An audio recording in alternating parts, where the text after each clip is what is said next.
வணக்கம். வீணாக போன விந்துக்கு வீணாகாமல் பிறந்திருக்காண்டா அப்படின்னு சொல்லுவாங்க இல்லையா? அதே மாதிரி இவெல்லாம் பிறந்தது வேஸ்ட்டாக, அதுக்கு பதிலாக அவங்க அப்பன் கழிப்பறையிலேயே அந்த விந்தை வீணாக்கி இருக்கலாம் அப்படின்னு சொல்லுவாங்க. இன்னும் ஒரு படி மேலே போயிட்டு இதெல்லாம் பிறந்த உடனே விசரிச்சு கொண்டு இருக்கணும் அப்படின்னு சொல்லுவாங்க. இல்லைன்னா கழுத்தை நெரிச்சு கொண்டு சொல்லுவாங்க இல்லையா? அந்த மாதிரி ஒரு நிகழ்வுக்கும் ஒரு பெயருக்கும் சொந்தக்காரன் தான் இந்த அரசியல் வெங்காயம் அப்படின்ற ஒரு யூடியூப் சேனல் நடத்திட்டு இருக்கேன், பண்ணிக்கிட்டு இருக்கான். பொதுவாக நாம் யாரையும் தாக்கி பேசணும் அப்படின்ற எண்ணம் கிடையாது. ஆனால் தொடர்ந்து பார்த்தோன்னா பாட்டாளி மக்கள் கட்சியும் மருத்துவர் ராமதாஸையும் பயமாக தாக்குவோம். சரி, சமீபத்தில் என்ன தாக்கினா இது புரிஞ்சிட்டாலே இவெல்லாம் யார், எந்த மாதிரியான பிறவி அப்படின்னு சொல்லிட்டு நம்ம பேசுவோம்.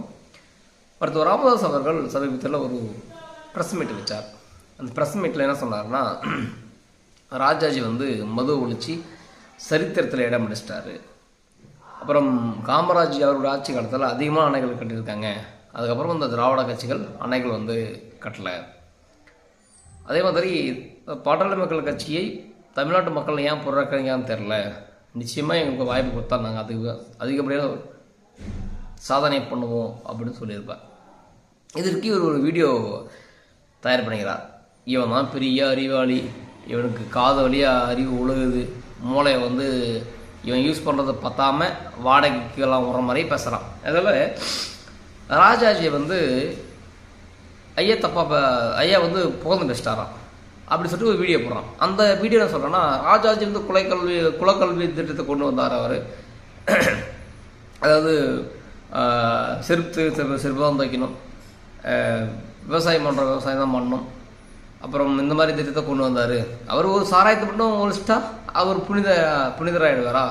அப்போ மற்ற விஷயத்தில் ஏற்றார். அவர் பார்ப்பனுடைய அடிவடியாக இருந்தாரே அப்படின்னு சொல்கிறார் தம்பி. ஏன்னா அந்த காலகட்டத்தில் அதே மாதிரி இன்னொரு விஷயம் சொல்கிறாரு.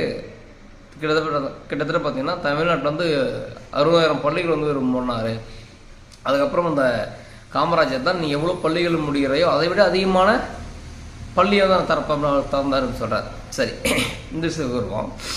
ஏன்னா நம்ம அந்த காலத்துக்கு ட்ராவல் பண்ணல. எவனோ எங்கேயோ உட்காந்து ஒரு காதல் சொல்லுவான், இவங்க இப்படி தான் இவங்க இப்படி தான். இப்போ எக்ஸாம்பிள் கூட சமீபத்தில் ஒரு வீடியோ ஒன்று பார்த்தேன். அந்த வீடியோவில் சொல்கிறான்னா, தமிழ்நாட்டில் எத்தனையோ அரசர்கள் வந்திருக்காங்க, அதாவது வெளிநாட்டு அரசர்கள். எக்ஸாம்பிளுக்கு சீனாக்காரன் வந்திருக்கான். அந்த சீனாக்காரன் தமிழகத்தில் இருந்திருக்கான். அவனுடைய குறிப்பேட்டில் என்ன எழுதியிருக்கான்னா, தமிழ்நாட்டில் இந்த மாதிரியான வாழ்க்கை முறை இருக்குது, இந்த மாதிரியான வாழ்வாதாரம் இருக்குது அப்படின்னு எழுதியிருக்கான்னு தவிர, ஆனால் அங்கே எந்த இடத்துலையும் சாதிய மோதல்களோ சாதிய பாகுபாடோ இருக்குன்னு எங்கேயுமே அவன் இனத்தர அப்படின்னு பதிவு போடுறான். அதுக்கப்புறம் பார்த்தீங்கன்னா விஜயநகர பேரரசில் ஜப்பானை கலந்து வந்திருக்கான். அவன் சொல்லிட்டே இருக்கான், இந்த இடத்துல இந்த மாதிரியான வாழ்க்கை முறை இருந்திருக்கு, இந்த மாதிரியான தேவதாச வழிமுறை இருக்குன்னு அங்கே எழுதியிருக்கான். ஆனால் தமிழகத்திலேயோ தமிழர்கள் வாழ்ந்த மன்னர்களோ இதை செய்யலை அப்படின்னு போட்டிருக்காங்க. ஆனால் இங்கே உள்ள இந்த பகுத்தறி பன்னாடிகள் பெரிய அறிவாளி, பெரியார் பற்றி சொன்னாலே பெரிய அறிவாளிகளாம், பெரியவங்களாம் பெரியார் பின்பற்றணும், அவங்களாம் பெரிய அறிவாளி ஒன்று. இப்போ ஏன்னா இவனுங்க தான் ஒரு வரலாறு எழுதி வச்சுக்கிறானுங்க. தப்பாக ஒரு வரலாறு எழுதி தவறான ஒரு குறிப்பிட்ட காமிச்சு இந்த புத்தகத்துக்கு காமிப்பானுங்க. இதை வச்சு இப்போ தமிழ்நாட்டில் ராஜராஜ சோழன் இந்த நிலத்தை பிடிக்கிட்டான், இந்த சாதிய வேறுபடுறது தேவதாசி அப்படின்ட்டு ஒரு பெண்களை கேவலப்படுத்தக்கூடிய விஷயத்தை வச்சுருந்தான் அப்படின்னு சொல்லி எவனோ கண்ட மினிக்கு எழுதன ஒரு அடையாளம் தெரியாதவன், இந்த இனத்தை அடையாளத்தை அழிப்பவன், அவனுடைய வரலாறு கொண்டு பேசுறதுங்க. இந்த அடிப்படை அறிவு வேணும்ன்றா அந்த மாதிரி. அப்போது இந்த மாதிரி தான் நம்ம அந்த ராஜாஜி இந்த காலகட்டத்தில் அது எப்படின்னு நமக்கு தெரியாது. அப்போ இவன் சொல்கிறான், அப்போ ஐயா சொல்கிறாரு சாராயத்தை ஒழுங்கின்னு சொன்னார். உடனே இது கோட் பண்ணி சொல்கிறாரு. அப்போ குலக்கல்வி முறையாக அவர் இதை பற்றி பேசலை, பாப்பம் அடிமை இதை பற்றி பேசலை அவர் அப்படின்னு பேசுகிறார். அப்போது சாராயம் என்பது முழுக்க ஒரு காலத்தில் அப்பம் குடித்தான், தாத்தம் குடித்தான். அப்புறம் என்னாச்சுன்னா இப்படியே மனைவி பேர குழந்தைகள் பிள்ளைகள் எல்லாரும் சாராயத்தை அடிமையாகி இன்றைக்கி போதைப் பொருள் முதற்கொண்டு வந்துருச்சு. இங்கோ சினிமா துறையிலையோ இங்கோ ஒரு ஊடகத்துலையோ எவனோ ஒரு போதையை பார்த்துட்டு அதை பயன்படுத்தி இந்த தெருவோரத்தில் கூடிய பெண் பிள்ளைகளை கெடுத்துக்கிட்டு இருக்காங்க. இன்னும் பச்சில குழந்தைங்களை பாலியல் பலாத்காரம் பண்ணுறானுங்க. அதனால் அந்த மதுவை வந்து ஒழிக்கணும் அப்படின்னு மருத்துவர் ராமதாஸ் அதை மேற்கொள்ளிக்கிட்டு இருக்காரு. இதில் என்ன தவறு இருக்குது? இவங்களுக்கு அறிவே இல்லையா? அதுக்கப்புறம் வந்து காமராஜர் ஆட்சி காலத்தை விட திராவிட ஆட்சி காலத்தில் அணைகள் வந்து ரொம்ப கட்டியிருக்காங்க. எப்படி ராமதாஸ் அவர்கள் காமராஜர் ஆட்சி சிறந்துன்னு சொல்லலாம் அப்படின்ற ஒரு தூரம் சொல்கிறான். ஏன்னா வேணா காமராஜர் பார்த்தோன்னா கிட்டத்தட்ட 5 வருஷமா 10 வருஷம் ஆண்டார், அவ்வளோதான். அவர் போன பிறகு கிட்டத்தட்ட ஒரு 50 வருஷத்துக்கு மேலே இந்த 2 திராவிட கட்சிகள் ஆண்டது. இவர்கள் தமிழகத்தில் உள்ள நீர்வளம் பெருக்கணும் அந்த எண்ணத்தில் இவங்க வந்து அணைகள் கட்டல. தமிழகத்தில் விவசாயம் செழிக்கணும் அப்படின்னு சொல்லிட்டு தடுப்பணைகள் கட்டலை. ஒரு திட்டம் போடணும், எதில் பணத்தை கொள்ளடிக்குது, இங்கே ஒரு வழி இருக்கே அப்போது அப்படி சொல்லிட்டு ஒரு 50 லட்ச ரூபாய்க்கு பிளான் பண்ணலாம்னு வச்சுக்கலாம். அதில் பார்த்துன்னு எல்லா கமிஷன் எல்லாம் போயிட்டு ஒரு 20 லட்ச ரூபாய்க்கு அணை கட்டுவாங்க. அது அடுத்த மலைக்கோ இல்லை அது இருக்க மணிக்கு அது அடிச்சுன்னு போய்டும், அப்பாற்பட்ட விஷயம். ஆனால் அந்த இடத்துல என்ன பதிவு இருக்குன்னா 50 லட்சம் பதிவு இருக்கும். மீது 30 லட்சம் எவனுக்கு தெரியும்? கேட்டால் நான் 50 லட்சம் செலவு பண்ணுறதான் சொல்லுவான். அங்கே உண்மையான கணக்கு இருக்குமா? இன்றைக்கி எக்ஸாம்பிளுக்கு பாலாறு எடுத்துக்குமே, இந்த அரசியல் வெங்காயங்கிறான் இல்லையா, வீணாக போன விந்துக்கு வீணாகாமல் சரியாக பிறந்திருக்கான் இல்லையா, இவன் வந்து 232 கிலோமீட்டர் நினைக்கிறேன் புல்லூர்லேருந்து சென்னை வரைக்கும். இதில் எத்தனை தடுப்பணைகள் இருக்குது அப்படின்னு கட்ட முடியுமா? நீங்கள் கொஞ்ச நாளைக்கு முன்னாடி பார்த்தீங்கன்னா கேபிஆர் அணை, அதாவது கிருஷ்ணகிரி அந்த டேமில் பார்த்தீங்கன்னா பல மீன்கள் செத்து மிதந்தது. இன்னும் சொல்ல போனால் ஒரு காலத்தில் ஆற்றுல கூட பார்த்தோன்னா அந்த நுரைகள் பொங்கும். இப்போ நான் வந்து கோயம்புத்தூர் வேலை செஞ்சுருக்கேன். அங்கே உள்ள ஒரு ஆறுகள் பார்த்தோன்னா அந்த நுரைகள் போய்கிட்டு இருக்கும். ஆனால் ஒரு டேம் முழுக்கவே நுரைகள் நிரம்பிருக்குன்னா அப்போ எவ்வளோ சாய கழிவுகள் அங்கே போய் கலந்து இருக்கும் என்பதை நீங்கள் யோசிச்சு பார்க்கணும். இதில் யார் ஆட்சி காலத்தில்? இந்த கேடுகட்ட திராவிட ஆட்சி காலத்தில் தான். எங்கெல்லாம் மாற்றுப்படுகைகள் இருக்கோ அங்கெல்லாம் இவர்கள் சாராய பண்ண, தூள் கழிவு பண்ண, ரசாயனம் சாய கழிவு பண்ண, இதெல்லாம் அமைக்க இவங்க கையெழுத்து போட்டானுங்க. உலகத்தில் வேறு எந்த நாட்டிலும் இல்லையா? இங்கிருந்து தோலை பதப்படுத்தி அதை ஷூ பாலிஷ் பண்ணி ஷூ போட்டு இங்கிருந்து எங்கே போகுது? ஜப்பானுக்கு போகுது. ஜப்பானுக்காரன் அந்த மிஷினை கண்டுபிடிச்சான். அவன் நாட்டில் ஏன் அது பயன்படுத்தலை? அவன் பயன்படுத்த தெரியாது அவனுக்கு. அப்போது எல்லா கழிவுகளுக்கும் அடைக்கலாக இருக்கும் தமிழகம் திராவிட கட்சியில், திராவிட ஆட்சியில். இது தான் நான் பேசணும், வேண இதைத்தான் பேசணும். அப்போது இங்கே அணைகள் இவங்க கட்டணும்னு சொன்னது உண்மையாக தமிழர்கள் கிடையாது. இப்போது ஆந்திராவிலையும் பார்க்குறீங்க, ஒரு பேருக்காகனா வருது, நாங்கள் தமிழகத்திலேயே அணைகள் கட்டுவோம் குறுக்க அப்படி ஒரு வருது. கர்நாடகா சொல்லுது, எங்கள் விவசாயம் தண்ணியை பார்த்தலப்பா அப்படின்னு சொல்லிட்டு அங்கே அணைகள் கட்டுறாங்க. இப்போ கடைசியாக முதல்ல மு.க. ஸ்டாலின் எந்த இடத்துல எவ்வளோ அணை கட்டிக்கிறாரு, எதுக்கு நான் கையெழுத்து கொடுக்க சொல்ல முடியுமா? சொல்ல முடியாது. ஏன்னா இவர்கள் அதை பற்றி எதுவுமே தெரியாது. ஆனால் இதுவே கேரளாவிலும் கர்நாடகாவிலும் ஆந்திராவிலும் அணைகள் கிடக்க துடிச்சுக்கிட்டு இருக்கான். தமிழ்நாட்டில் பறந்து விருந்து கிடைக்கிறது. இந்த இடத்துல அணைகள் கட்ட இவர்கள் காதலி போட்டல. இதை பற்றி பேசினார். அதுக்கப்புறம் என்ன சொல்கிறாரு, ஆதிக்க மனப்பான்மை கொண்ட மக்களுக்கு வந்து ராமதாஸ் அவர்களை இந்த மக்கள் வந்து முதலமைச்சர் ஆக்கல, இது தெரியாமல் பேசிக்கிட்டு இருக்கான்னு சொல்கிறார். சரி, ராமதாஸ் அவர்கள் ஆதிக்க மனப்பான்மை கொண்டவர், அதனால் மக்கள் வந்து ஆச்சரியம் தரல.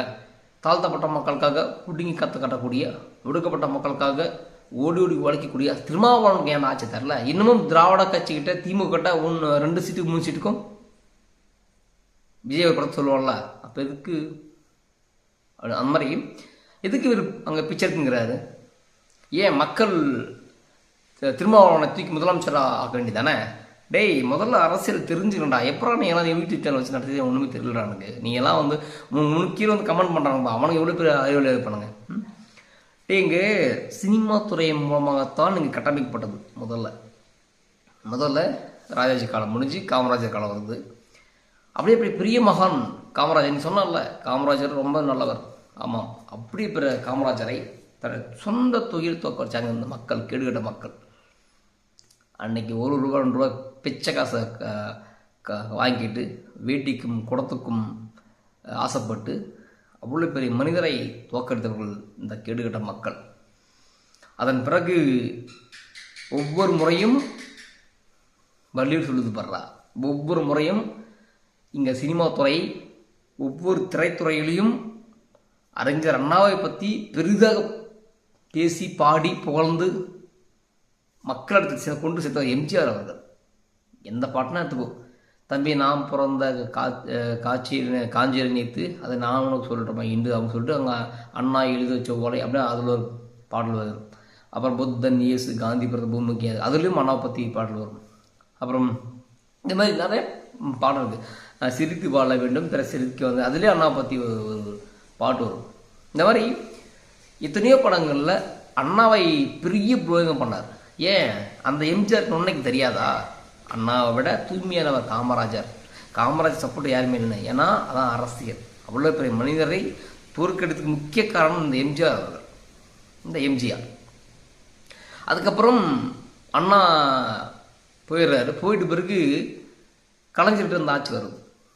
கலைஞர் தூக்கி பிடிச்சார். அதுக்கப்புறம் நீ என்ன யோகியமா நான் ஆளக்கூடாதா சரி அப்படின்னு சொல்லிட்டு இவருக்கு தனியாக கட்சி ஆரம்பித்தார். இப்போ இவங்க எல்லாமே சினிமா துறை இருந்தவர்கள். அதன் வழியாக வந்தவர் ஜெயலலிதா அவர்கள். ஜெயலலிதா உயிரோடு இருக்கும் பொழுது அவர் புகைப்படம் மட்டும்தான் இருக்கும் பேனரில். என்ன தெரியுமா?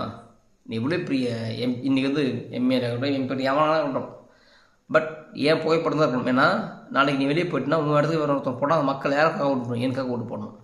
சப்போஸ் நீ அந்த இடத்துல பெரிய ஆகிட்டுனா அப்புறம் நீ போகும்போது மக்கள் முன்னாடி வந்துடுவாங்க. அதனால் என் போட்டோ மட்டும் தான் இருக்குன்னு சொல்லி முழுக்க எவ்வளோ பெரிய பேன் அடித்தாலும் சரி, எந்த ஊர் அடித்தாலும் சரி, எந்த ஊரில் நான்லாம் வந்து டான் அப்படின்னு இருக்கிறானோ. இப்போ எக்ஸாம்பிளுக்கு சேலம் மாவட்டத்தில் வீரபாண்டி ஆரம்பம் வந்தார். கலைஞர் ஃபோட்டோ இருக்கும், அந்த அளவுக்கு அவருடைய ஃபோட்டோ இருக்கும். ஆனால் அதே இடத்துல கூட ஜெயலலிதா ஃபோட்டோ மட்டும் தான் இருக்கும். அதுக்கு பின்னாடி கூடிய 2ஆம் கட்ட தலைவர் யார் ஃபோட்டோவும் அங்கே இருக்காது. அதனால தான் கடைசி வரைக்கும் ஜெயலலிதா. இதெல்லாமே ஒரு சினிமா துறை, சினிமா மாயை, சினிமா துறை வந்தவர்கள். இது மட்டும் கிடையாது. எப்பொழுதெல்லாம் மக்கள் நம்ம ஓட்டு வந்து மாற்றி போடணும், இவங்க 2 பேர் தேவையில்லப்பா, கார் திப்பி வெளியே முடுக்கணும் அப்படின்னு சொல்லும் போதெல்லாம் இங்கே புதிதாக ஒரு விஷயத்தை ஏற்படுத்துவாங்க. ஜாதி கலவரம், மத கலவரம், இனக்கலவரம், அதுக்கப்புறம் சினிமா துறையில் பாராட்டு விழா, டிவியில் பாராட்டு விழா, அப்புறம் இவங்க தான் இது பண்ணாங்க செஞ்சாங்க அப்படின்னு சொல்லிட்டு ஒரு மிகப்பெரிய மாயை உருவாக்கி மீண்டும் ஒரு திமுக அதிமுக இப்படி தான் வரும். 2016 இதுக்கு மிகச்சிறந்த உதாரணம். 2016 பாட்டாளி மக்கள் கட்சி கிட்டத்தட்ட 62 தொகுதிகளில் 2ஆம் இடம் வந்தது. திமுக டெபாசிட்டை இழந்து வெளியே போனது 3ஆவது இடம். ஏன்னா பல முறை முதலமைச்சர் இருந்தது. அதுவும் கலைஞர் அவர்கள் உயிரோடு இருந்த பொழுதே என்னாச்சு? திமுக 62 3ஆம் இடம், பாட்டாளி மக்கள் கட்சி 2ஆவது இடம். அப்போது இன்னும் இந்த சினிமா துறையோ ஊடகத்துறையோ பாட்டாளி மக்கள் கட்சியை சரியாக பயன்படுத்தியிருந்தால் இன்னைக்கு ஒரு பெரிய மாற்றம் வந்திருக்கும்.